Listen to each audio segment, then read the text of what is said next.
আমি এখন বৃন্দাবনে প্রেম মন্দিরে আছি, তোমাদের দেখাই। এটা হচ্ছে বৃন্দাবনের প্রেম মন্দির, কি সুন্দর একটা মন্দির দেখো।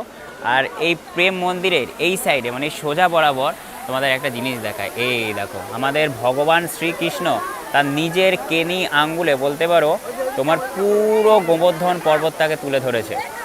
এই দেখো, আর উপর থেকে কিন্তু বৃষ্টিও পড়ছে, তোমাদের দেখাই সামনে নিয়ে গিয়ে।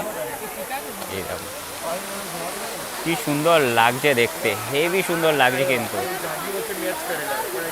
এদিকে তো বলতে পারো আর্টিফিশিয়াল বৃষ্টি হচ্ছে, তার পাশাপাশি কিন্তু ওপর থেকে আকাশ থেকে মানে অরিজিনাল বৃষ্টি হচ্ছে, পুরো ভিজে গেছি। আর এই হচ্ছে তোমার বৃন্দাবনে প্রেম মন্দির, খুব সুন্দর একটা মন্দির, কৃপালুজি মহারাজের মন্দির, হেভি হেভি সুন্দর মন্দির। আর দেখো কত মানুষ এসছে, আর বৃষ্টি হচ্ছে কোনো ফারাক পড়ছে না, তার কারণ তারা বৃন্দাবনে এসছে। বৃন্দাবন মানে হচ্ছে রাধা কৃষ্ণের শহর।